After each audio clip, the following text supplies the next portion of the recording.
What in God's name is that? That's Mechagodzilla.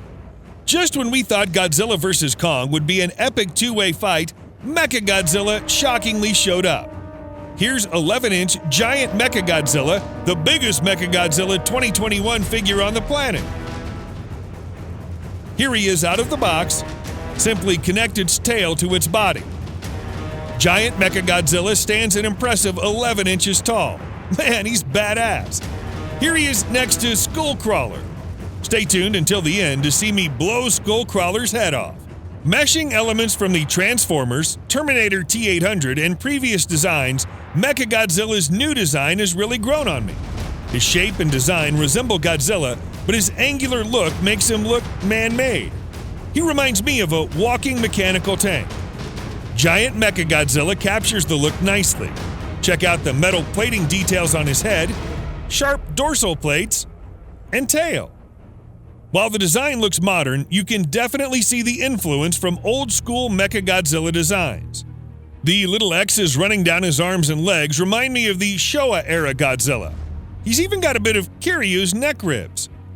I love the classic elements of the design, but what I really love most is that he's unique. Everything looks mechanical. You can see his teeth are welded to the outside of his jaw instead of the inside.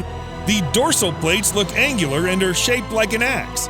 Although his dorsal fins aren't movie accurate, the silver paintwork on Mechagodzilla's fins looks fantastic.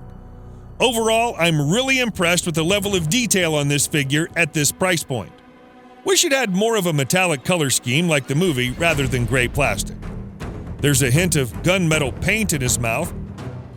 Although Giant Mechagodzilla has exposed screws on his left side, surprisingly, it doesn't look as bad as Giant Kong or Giant Godzilla.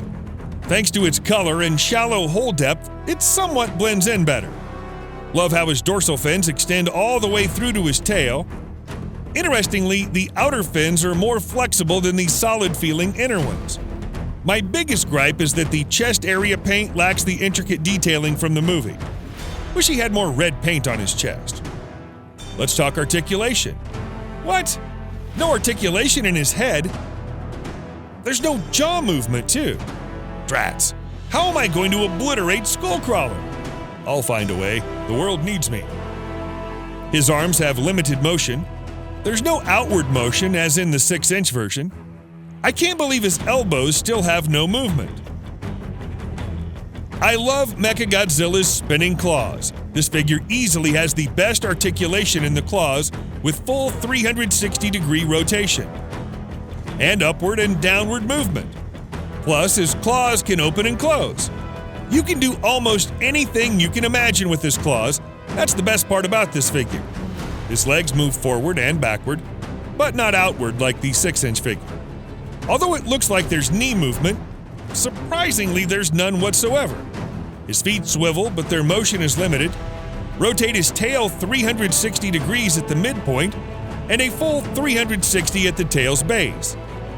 The tail drill has some flex. Unfortunately, it doesn't spin like the movie. Man, I would have loved driving a spinning tail drill into Kong.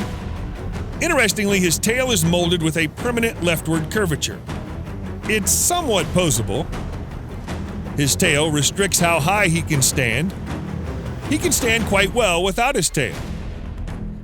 Wish there was articulation in his head, jaw, elbows, and knees. Comparison time. Here's 6-inch Mechagodzilla. Other than the major size difference, Giant Mechagodzilla is far more detailed than his 6-inch counterpart. Look at their facial details and eyes. The head sculpt is much more detailed with his red eyes more well-defined. Look at the body details. Everything's more pronounced in this larger scale model. The attention to detail is dialed to 10.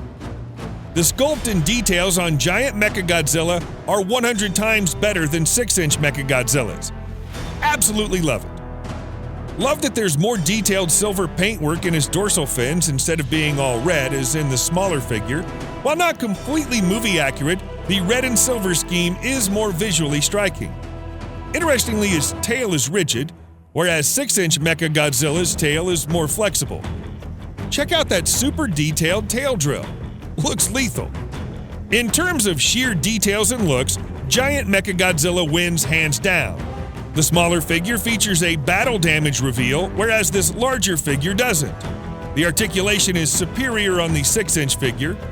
6-inch Mechagodzilla has articulation in his knees, jaw, and outward movement in his legs and arms. However, Giant Mechagodzilla has articulated spinning claws. What? There's no accessories like a proton scream or heave? That's a bit of a letdown. While his articulation leaves a lot to be desired, thanks to his large scale and impressive details for its price point, I don't hesitate in recommending this figure for your collection, if you're a fan of the new Mechagodzilla design. By far, Giant Mechagodzilla is the best in the Giant series, albeit not perfect. And now, my mecha. It's not only Godzilla's equal, but his superior, the apex titan of my own hand. It's time to show the world what you can do. Release number 10.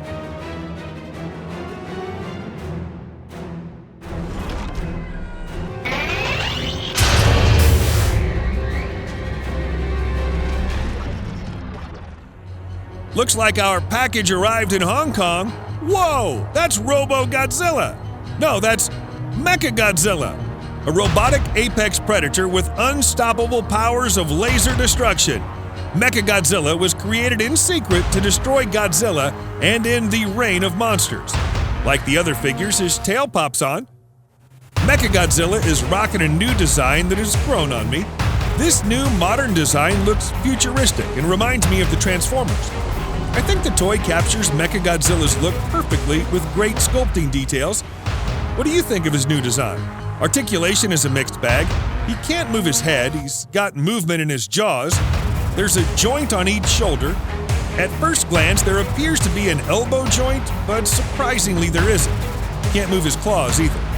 The legs have better articulation than the arms. He can move his legs forward, backward, and to the sides. He has a knee joint. He can even rotate his ankles. Like the other figures in the line, he's got a battle damage reveal feature in the form of a removable plate on his chest. His tail moves on a ball joint. Not only can he use his tail as a weapon, but also it has a tail drill on the tip, perfect for shoving in an enemy's face. The biggest disappointment is that it comes with a generic green heave accessory instead of a red laser beam. How the heck am I going to obliterate the head off Skullcrawler now? Still, it's got a cavity in its mouth compatible with Godzilla's atomic breath, so that'll have to do. Release number 10! Remember to like, comment, share, and subscribe for more fun videos. Check out the links in the description if you're interested in purchasing any of the products. Thanks for watching.